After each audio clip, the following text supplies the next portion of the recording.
goals. Remember, we said that each has its function in the society. So the specific objective is the function that the organization serves. Social organizations are thus social units that are designed to carry out certain activities in order to fulfill their objectives, stroke goals in serving society. Examples include schools, hospitals, police forces, companies, political parties, etc. Remember last week we were looking at some of the social institutions in the society, and those are still part of what you're looking at, the organizations. The formal structure of organization ensures that they can carry out more complex tasks and become enduring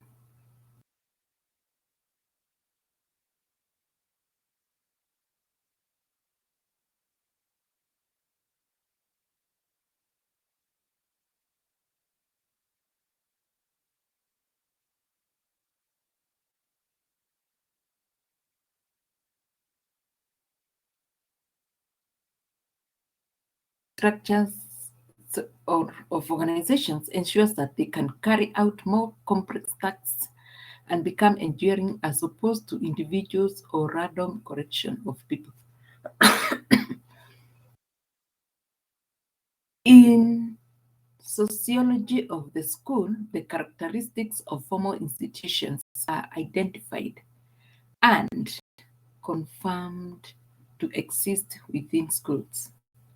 So when you're talking about formal organizations, formal institutions, these are things that you'll find in the society. When you talk of social institutions, last week you're just saying I'm talking about social institutions. You may not come across a physical institution, but when we talk about formal organization or formal institution, these are now the physical institutions are identified and confirmed to exist within the school. So what are some of the factors that characterize formal social organization? Remember, we have listed these: school, hospitals, police forces, companies, political parties, and the like. These are formal. There is a difference between formal social organization and social organization that we discussed last week.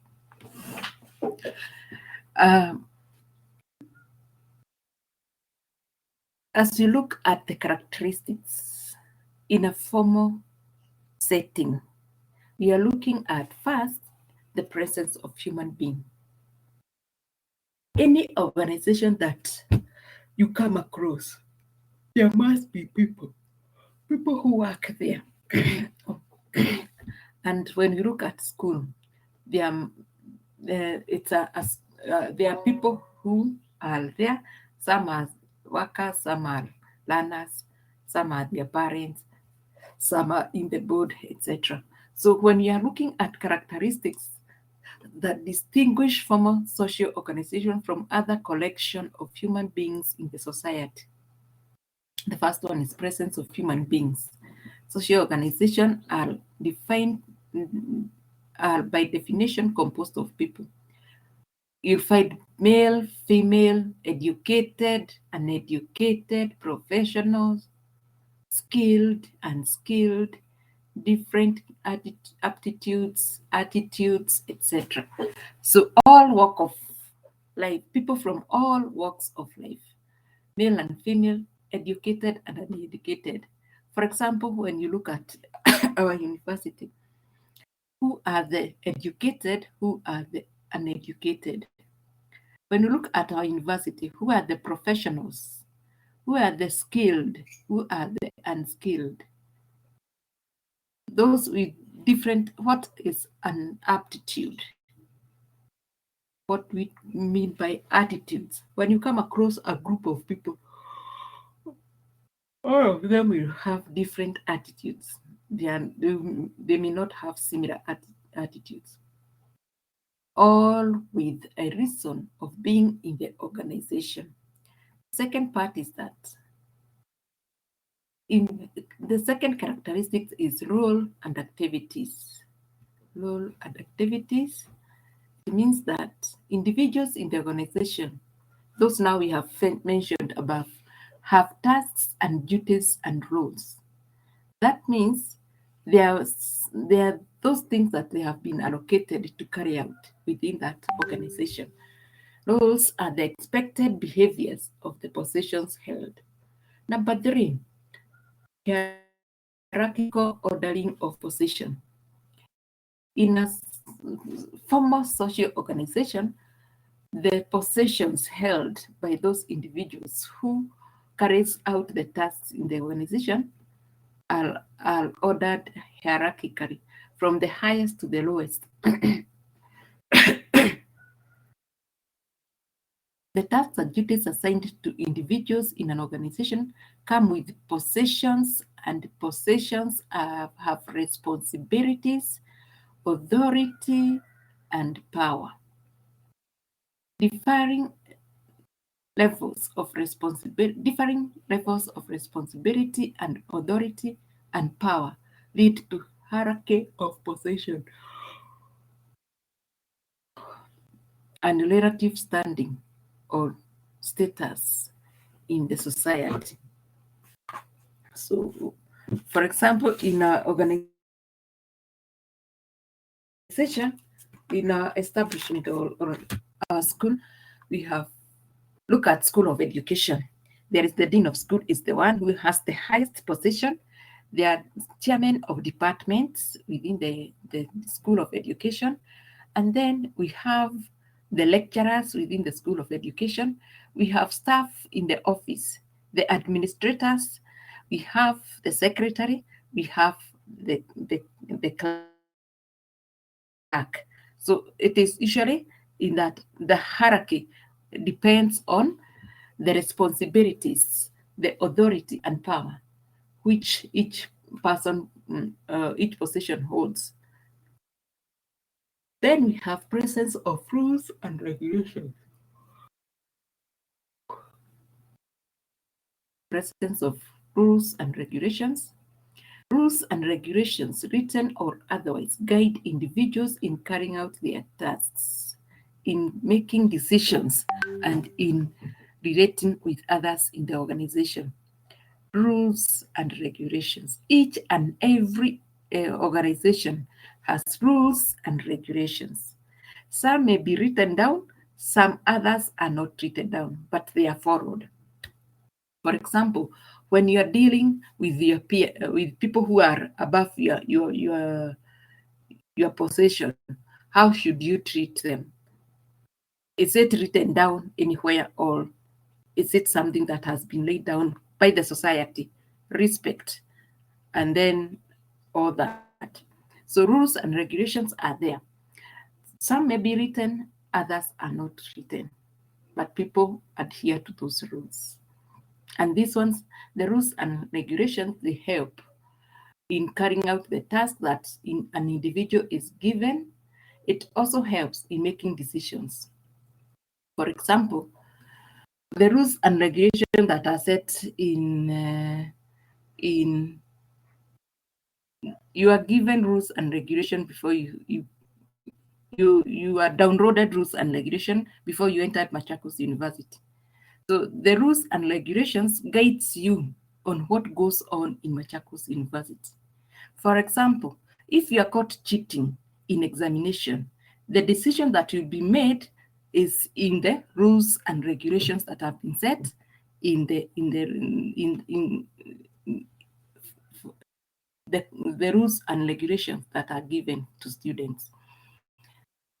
And in relating with others in the organization, also the rules and regulations help people in the the relationships within the university.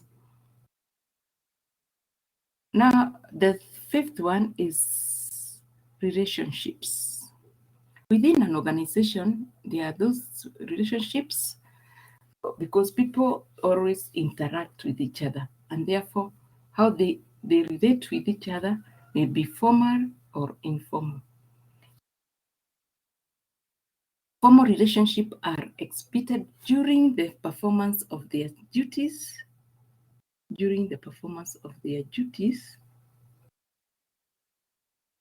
and tasks, making organizational decisions and communication decisions, outcomes, and expectations. Formal relationships are exhibited during performance of their duties and tasks, making organizational decisions and communicating decisions, outcomes, and expectations. Ideally, such relationships are impersonal and detached. For example, when the Vice Chancellor is communicating to the university, she writes memos. Those memos will be addressed to the people who are below her. And each person who has received that memo is supposed uh, to, to perform a task according to what is in the memo. When you are communicating to the vice chancellor as a student, you pass through different levels. For example, you write to the chairman, the you write to the VC through the chairman, through the dean, through the deputy vice chancellor, ASA, and then the VC. So there are levels that have um, to be passed, especially in communication and decisions. The expected outcomes and expectations. So those are communicated through such things, through the different levels that are set by the hierarchy in the organization. That is formal relationship. How you approach those people in different levels in the organization. That is formal relationship. Informal relationship are characterized outside the formal task in in ratio. So the formal relationship is when you are carrying out your duties. The informal are when maybe during break times, when you're having lunch, or outside the working hours, when you are with your peers or when you are with your friends. That is the informal. Presence of goals. Every formal social organization has goals given by society and is reflected by the possessions of its occupants and their activities, which are carried out towards the attainment of goals. So we say that every organ in the society has a function. The function that is intended to be carried out by the organization are the goals. So why is it there in the society? So why is a formal institution like the hospital there? What does it serve, or what function does it serve to the society? Why is there a school in the society? What function does it serve? Those are the goals. Then we have facilities and structures. A formal organization, any formal organization, they are structures, they are facilities. Most organizations are housed in some structures like buildings, offices, etc. These structures and facilities enable the organization to perform its functions easily, store records, and provide comfort for those doing the organizational work. In this paragraph, there are a lot of typo, so you need to correct in your notes. This is store, and what else have I? This is structure with a new, and this is doing. You need to correct that in your notes. So, for example, look at a school. We have buildings. Go to the Ministry of Education offices. you'll find that they are housed in a building, maybe different levels of or different offices. So that is what we call structure. Facilities. Within these structures, there are desks, there are machines like computers, there are in an institution, like in a dormitory, you have beds and the like. All those are facilities. In a laboratory, you have the benches, you'll have the equipment that are used in performing those experiments that you do. Those are facilities. So now we are going to look at the school as a formal social organization. So from what we have discussed above, you can already start visualizing as the characteristics of a school as a formal social organization. We say that the first one, first characteristics is the presence of human beings or people. In a school setting, the community members in the form of parents, government, etc., they all maintain and support the school. The presence of human beings or people within the school, we start with the community members. The parents, if you look at your village, there are schools that have been established there. And these schools came up because the parent required school and maybe they contributed money for the building of such schools. That's why we are saying community members in the form of parents. Then we have the government, and they own, maintain, and support the school. So how do they own? Some of them are the ones who established the school, or they gave the land for the school to be built there.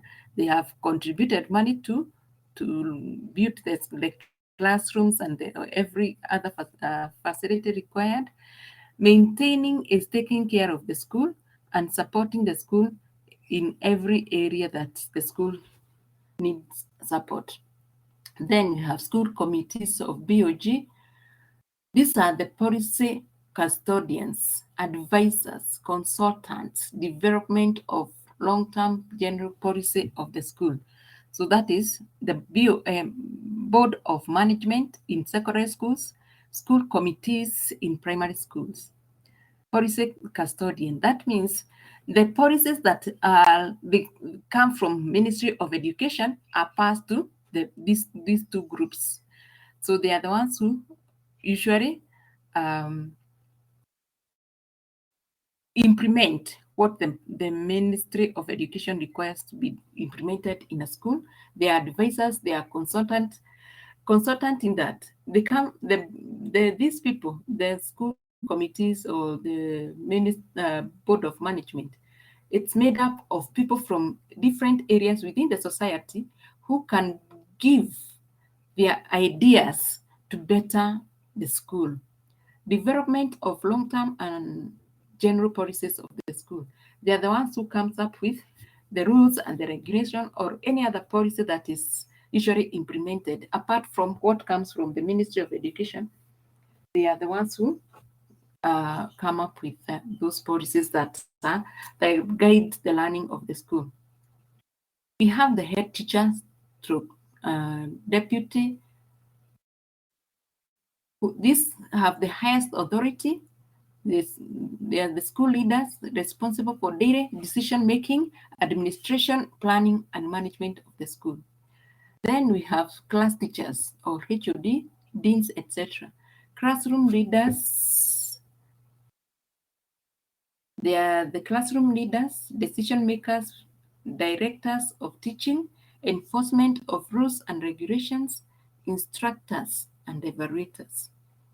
Then we have the non-teaching staff, subordinate staff, school maintenance.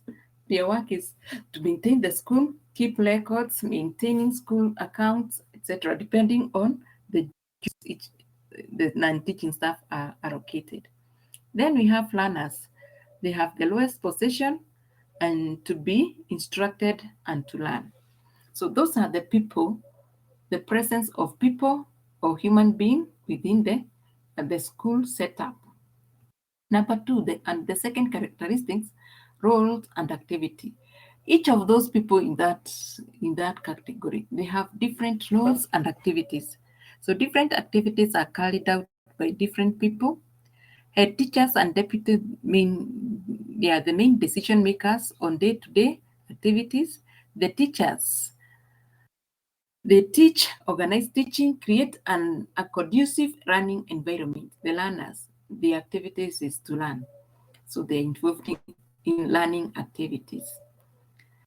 The third characteristics, we have hierarchical ordering of possession in terms of responsibility, authority, and power that ensues from this. So we have those people listed above, and the person who is in the highest authority is the head teacher. Then we have the deputy, the teachers, subordinate staff, and learners. That is the hierarchical ordering of possession. Any organization, if you are taught to draw an organizational structure is now what we are calling hierarchical ordering of possessions. Number four, presence of rules and regulations. Any school has rules and regulations. There are formally established rules and regulations to guide school operations, interactions, and relations. There is time and programs and conformity to them. For example, in school, we have timetables. Timetables help in arranging how learners are to be taught, the different subjects to be taught, and the times, maybe for meals and the like. So time and programs and conformity, they must be adhered to. School uniform and attire. You must, in a secondary school and primary school, it is a must to wear a school uniform and attire. School uniform equalizes all the students, and therefore they are able to learn without looking at what others are wearing or what others are not wearing. School ministry policies to guide decision making. So we have said that the Ministry of Education usually set policies that guide whatever is done in school, and also the Board of Management or school committees usually come up with some policies that guides the decision making and the activities that are learned in the school. Then we have informal rules that govern how learners interact with one another, especially when we talk about formal relationship. Then the fifth one is relationships, interaction among individuals resulting in relationship among them. There is the formal relationship, for example, school board and the head teachers, the teachers and the head teachers, among staff, teachers, and students. For example, there is a way that you can communicate to as a teacher, I can communicate to a student, and the way the student can communicate to the teacher, which is formal, because of the role that they play. That is a formal relationship. But when we are outside the classroom, maybe we can talk in such a way that it is informal. But when we are conducting the activities that are formal, there is the formal relationship. And this formal relationship also involves the communication, the decisions that are made. For example, if you are given tasks to do, how are you supposed to carry out those tasks? How are you supposed to communicate that you have finished the task and the like? That one is involved in formal relationship. Then we have number six. The number six is the presence of goal. Schools have a variety of goals, some of them positive and others are dysfunctional. To fulfill education needs of the society and learners, these are now the goals: transmit and preserve culture, develop and reform the character of learners, facilitate allocation of social positions, innovate to develop and inculcate knowledge and skills, emancipate the youth from the care of their parents, that is, make them independent, power acquisition or enhancing feeling of being powerful, negative roles. So those remember when we are looking at the functions of education in the society.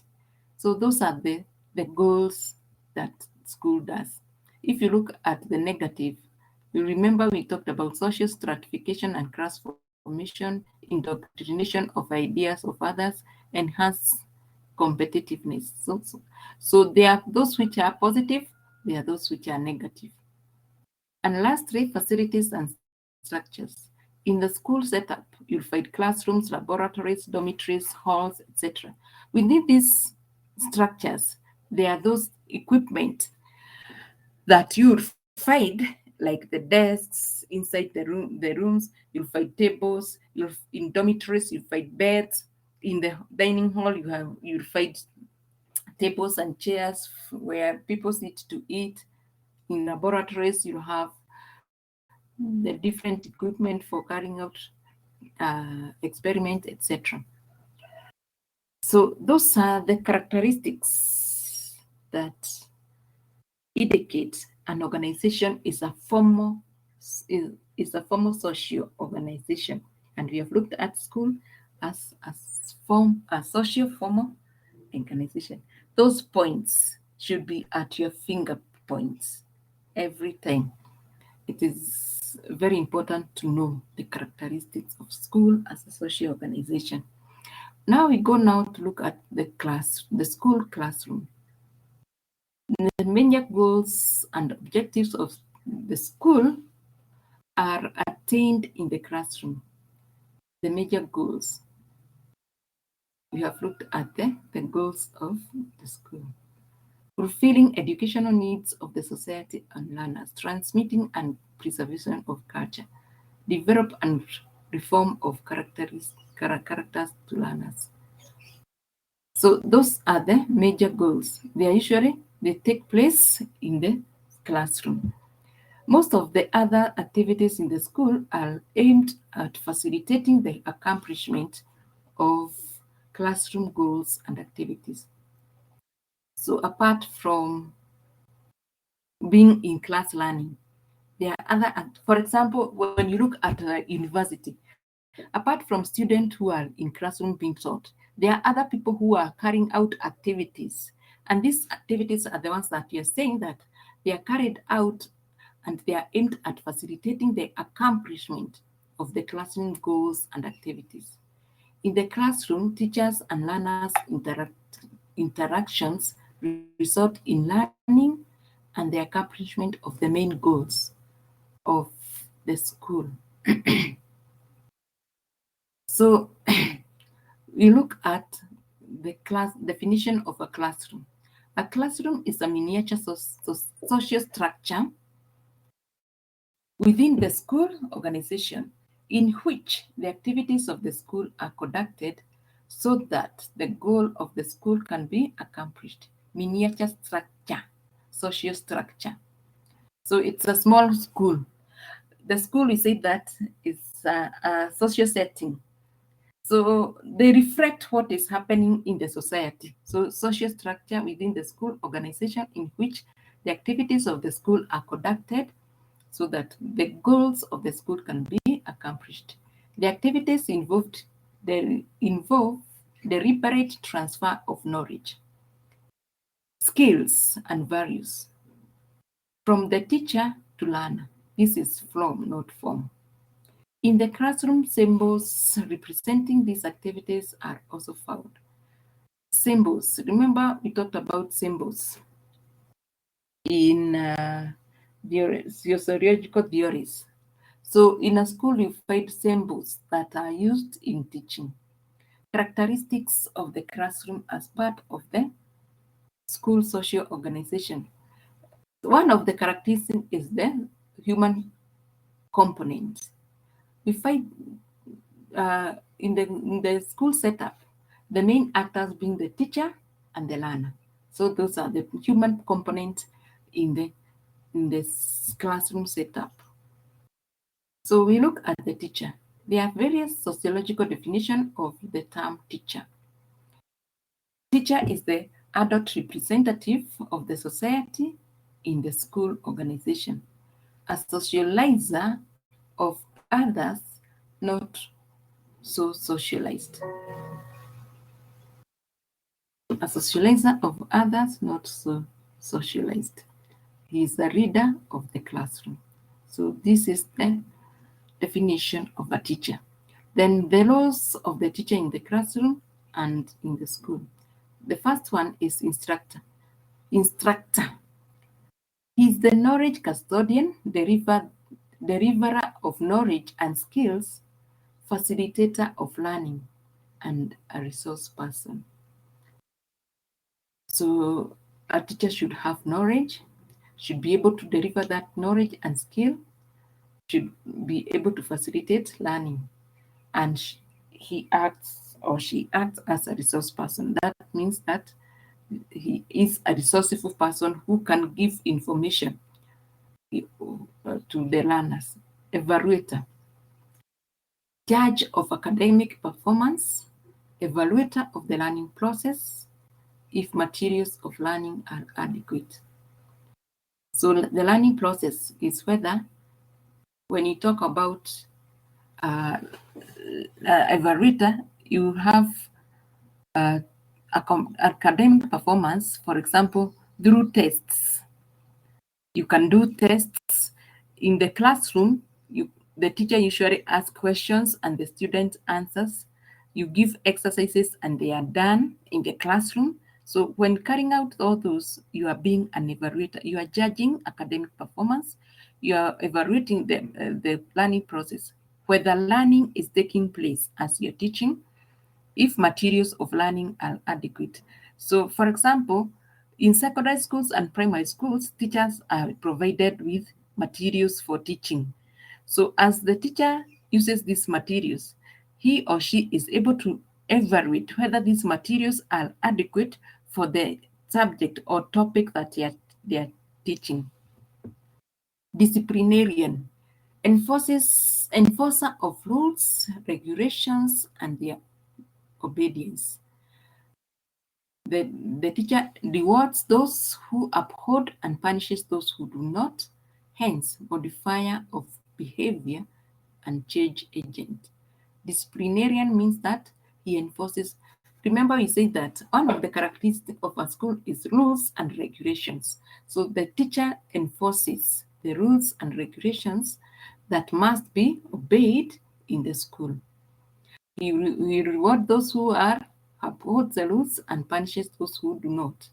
And therefore, if a student has bad behavior, because of the enforcement of the rules and regulations, it leads to the change of behavior, and that's why we are calling the teacher a change agent. Group leader is entrusted with guiding the class, directing learning, managing and organizing the learning activities and other classroom activities, motivator, inspiring and encouraging learning. So he's a group leader in all that. Mediator stroke counselor, conciliator, mediator stroke conciliator, consensus agent. We talked about consensus. It means coming into agreement. So, for example, when two students are fighting in class, who usually mediate between them? It is the teacher. Resolver of conflicts, whether social or academic.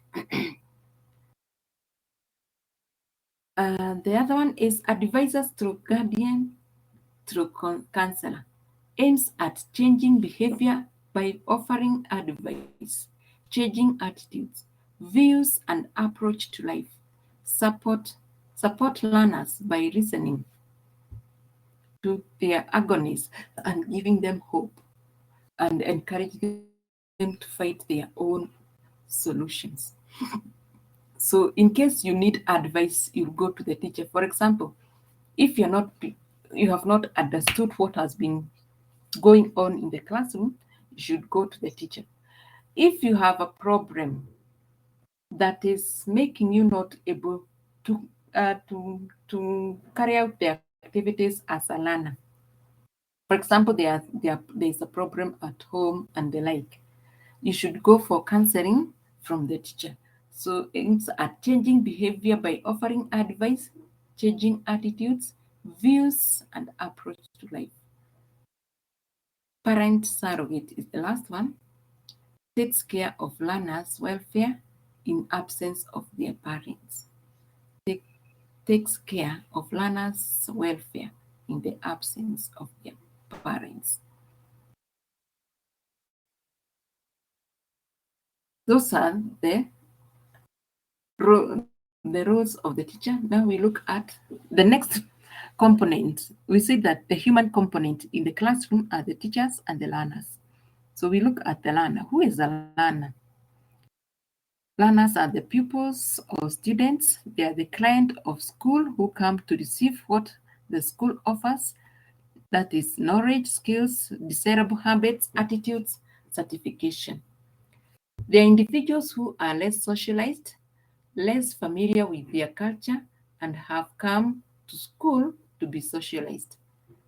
It's a peer group of learners.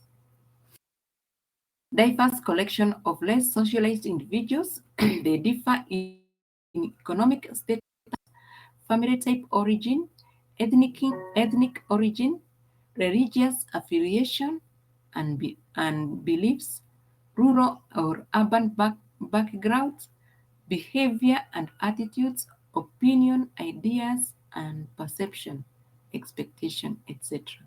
So we have pupils from all that walks of life. The classroom is where they meet, and the role of the teacher is to create an environment which, despite these differences, allows for learning and the goals of the school to be realized. The classroom is that an interface between two worlds, as shown below. So we have the society. This is diverse collection of less socialized individuals from all walks of life. And then we come to the school where the students, or the classroom where the student meets.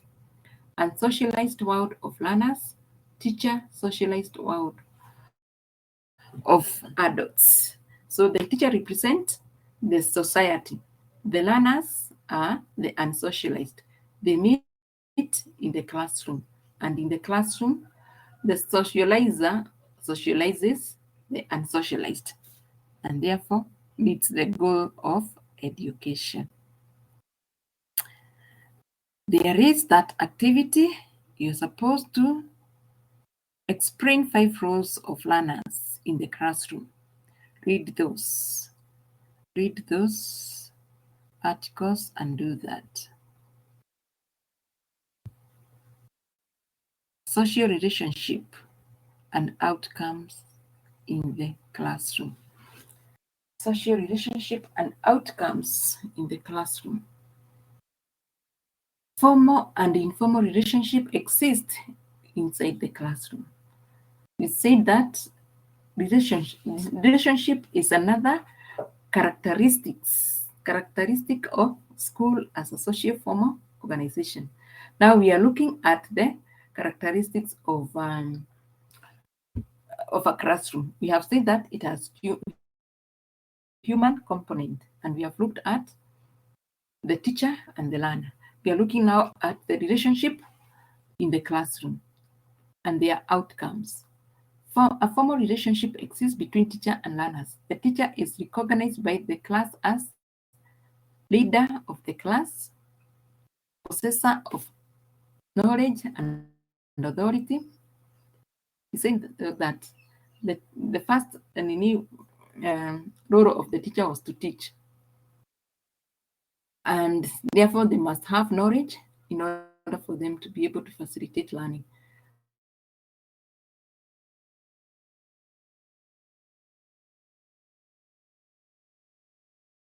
Authority, they have they are in the classroom and represent the society. someone who is to be respected, obeyed, a parent figurehead, to be trusted and confided in. So this adult must have all that and should be obeyed and respected. The teacher is role model to be emulated by the learners. This relationship, although dominant and to an extent authoritarian, enables the teacher to play his role. So we are looking at the formal relationship between a teacher and the learners.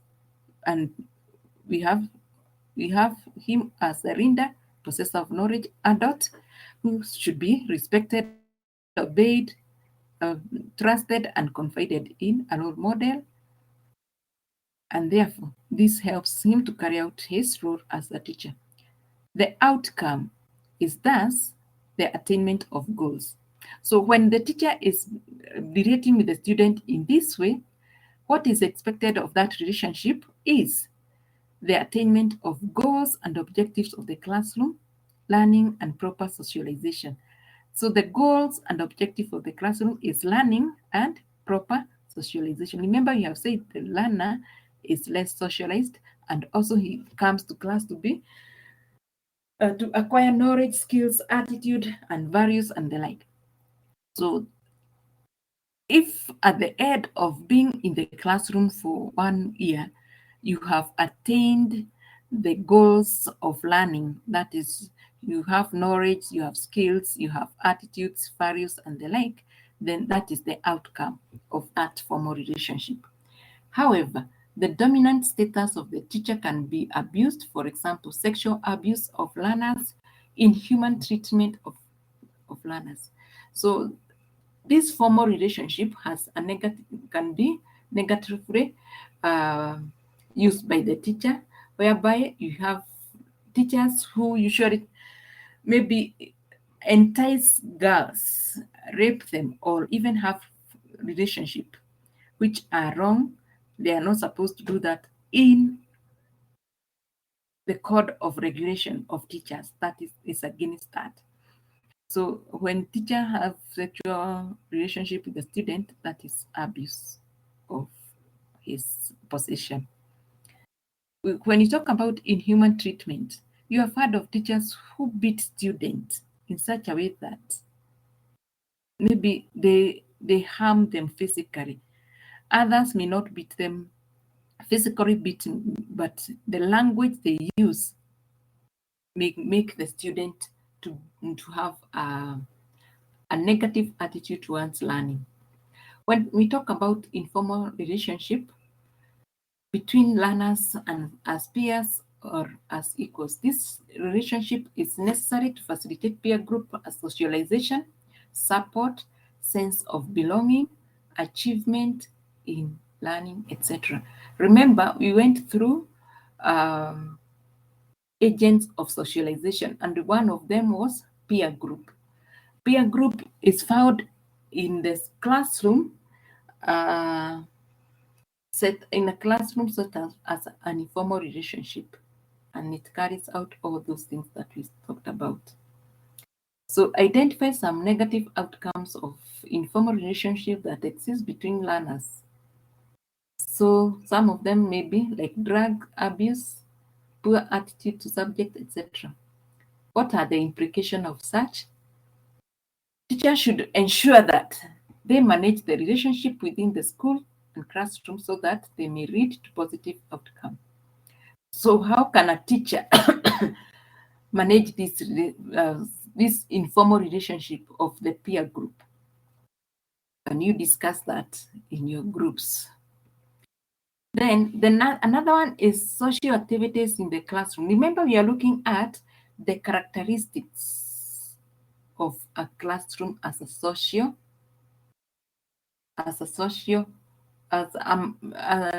miniature social organization. We have looked at the human component. We have seen the teacher and the learner.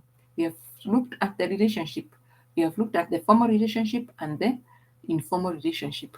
We are looking at activities done in the classroom. Remember, when we are looking at the characteristics of a formal social organization. Activities were part of one of the characteristics. The social goals of the school are attained through social activities that occur in the classroom. These activities are teaching activities, learning activities, evaluation of teaching and learning activities, and their outcomes. So, A, teaching is the active transfer of knowledge, skills, attitude from one person to another. In the classroom, teaching design and preparation of what is learned using schemes of work and lesson plans. Last semester, you did ECT 202 and you came across the schemes of work and lesson plan. Before you go to classroom, you must have schemes of work and lesson plan. And then interacting with learners and material delivery. This is now the teaching itself, like what I'm doing. I've already prepared these notes. I've already prepared this lesson. Now I'm interacting with learners by giving or lecturing or dictating whatever I've prepared. Assessment of extent of learning by learners. When you talk of assessment in a classroom setup, assessment starts by when the teacher has taught and then she starts asking questions or give an exercise to be done in class and it will be marked in class. That is assessment. Or at the end of a term, when you teach for an exam, that is assessment. When you do forecasts, that is also assessment. Developing and managing equipment and materials to facilitate learning. For example, some teachers in the laboratory, there are those materials and equipment that used for performing experiments and the like. In the classroom, teachers comes with teaching aids and the like. Those are also part of what the teachers manages. Evaluation of extent of attaining of classroom goals. So evaluation comes at the end of a year, at the end of a term, at the end of a year, at the end of the course. Creating an atmosphere conducive for learning. So sometimes you may go to a classroom and you don't feel comfortable in such a classroom because the atmosphere is not suitable. Maybe the teacher is harsh, or the teacher you don't feel comfortable with the teacher. So the teacher is not creating a conducive atmosphere for learning. Maybe the classroom is very hot or it's very cold. That also means that the atmosphere is not conducive for learning. So as a teacher, what should you do to create an atmosphere that is conducive for learning? That is a question that you should discuss. Punishing and rewarding behavior. So in case a student misbehave or a learner misbehave when you're teaching, you're supposed to punish that student. If a student performs something well, you're supposed to reward them. So how do you reward those who perform well in class? Assessing teaching methods. So when you talk of teaching methods, this one also you covered in ECT 202. So you know the different types of the different methods of teaching. So when you are assessing the teaching methods, you are trying to look at which is the best teaching methods that you can use to teach a specific topic, to teach a specific area in your subject. Another for the learning activities, learning is the active acquisition of knowledge, skills, attitude from experience, including instruction and leading. Some of the activities that lead to learning include active listening. So the learning activities, these are now what the student should be doing. The above ones, it is what the teacher should be doing. These ones are what the student should be doing. Remember when you were making the lesson plan, there was the teaching activities and the learning activities. There is one column for teaching activities, there is one column for learning activities. So under this, the students are listening, reading and committing to memory what has been read, practicing and exercising what has been read, heard, observed, solving similar problems, whether real or otherwise. So these are the activities that you may include in that Coramia learning activities.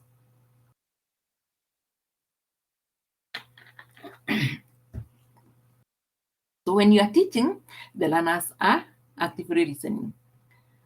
You may require them to read. For example, if you are a CRE teacher, you may require them to read a certain verse, a certain text in the Bible. You may, if you are English literature, you may read a story in the textbook, and then you discuss it.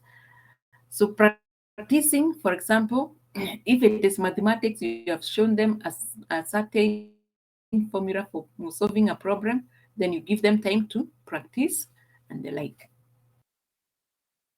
Sociology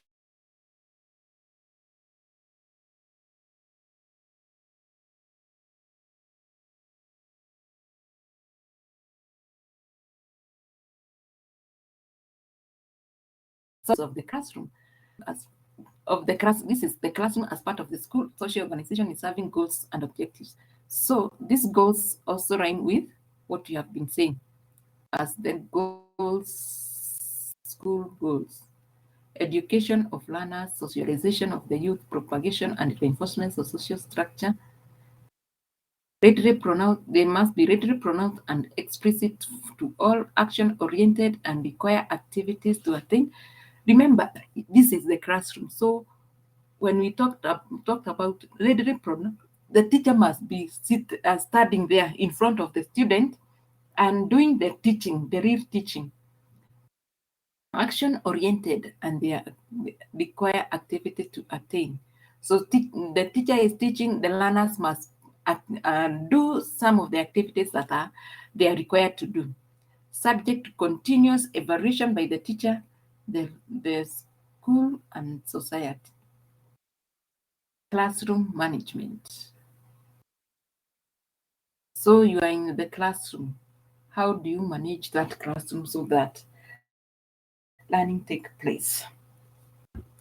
This classroom management refers to the strategies and action that teachers and schools use to maintain appropriate behavior while in the classroom. Classroom management aims at keeping students organized, orderly, focused, and attentive on tasks and academically productive while in the classroom. Good classroom management facilitates learning while impeding behaviors that would otherwise be disruptive. So, for example, when you are talking about keeping students organized, orderly, focused, and attentive on tasks and academic productive while in the classroom, immediately you enter a classroom the first time, you must set the rules and regulations that will help you to manage the classroom. That is what we call classroom management.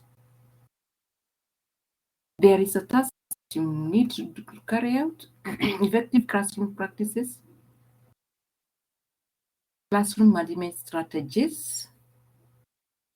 You watch these two videos and using bullet, you list 10 strategies to use for effective classroom management. Watch these two videos, then you use bullet to list 10 strategies to use for effective classroom management. And that brings us to the end of our lesson. The next is summary. So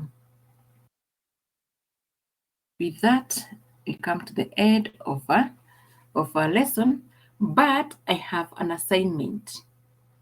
Group cut 2, and it should be done in it should be done in groups. I'm going to upload it. Then I need you to download it is Otieno in the class? Otieno, the class lab.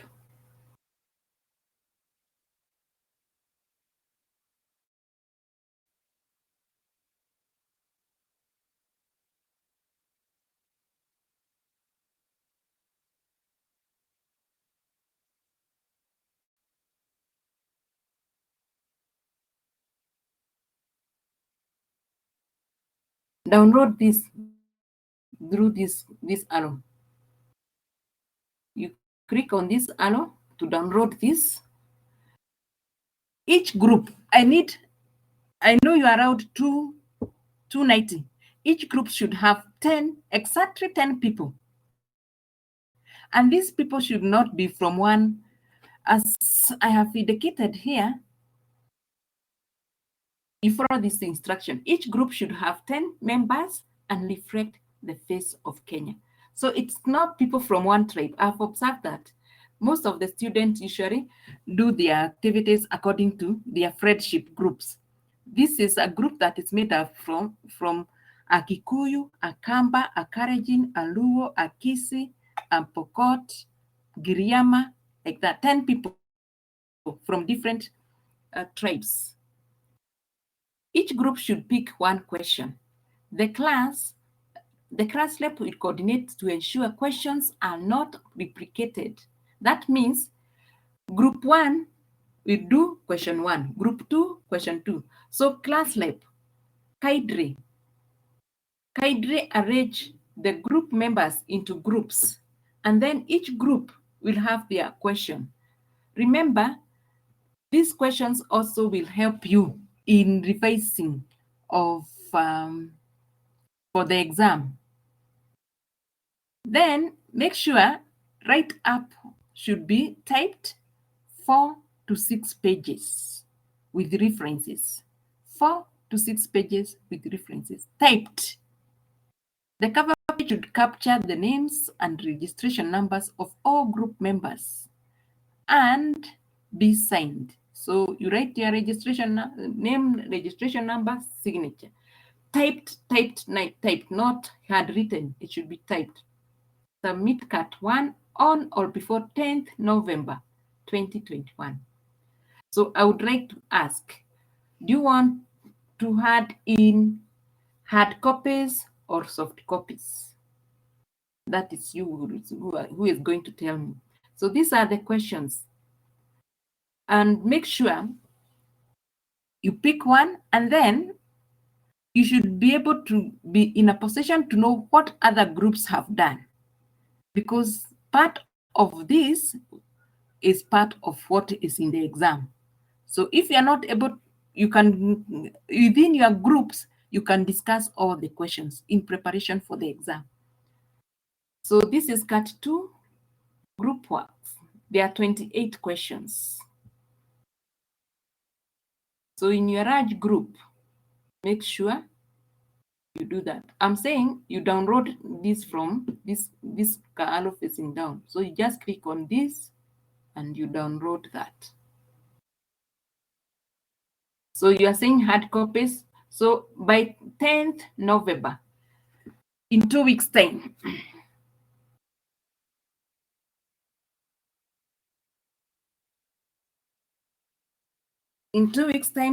the work should be done and handed over.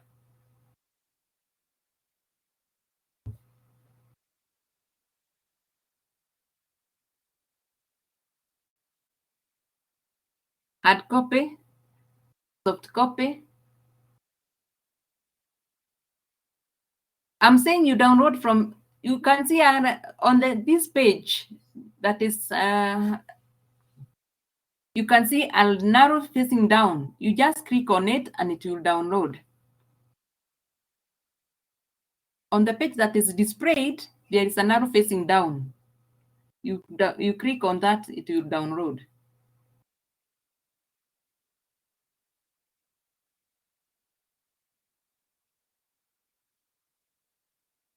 So you have to come into a consensus, soft copy or the hard copies. If it is soft copy and your group is group 1, That is how you save your work in the on the computer that you'd be using. Group 1, EFN 204 Arts. Group 1, EFN 204 Arts, not Machakos or anything. If it does not come like that, then you'd better give me hard copies, because it's very hard to look for work that has been done, looking for groups. So you save Group 1, EFN 204 Arts. Group 2, EFN 204 Arts. Like that, so that I'm able to recognize which is which. Otherwise, if you save it differently, I'm not going to download. It must have that as its name. So after you have written and you have finished with whatever you have written, you save it. Group 1, there is that save as. You save Group 1, EFN 204, Part 2, Arts. The arts must be there because I have other groups. I have EFN, I have SNE, I have AGED, I have English Lit. So you must specify.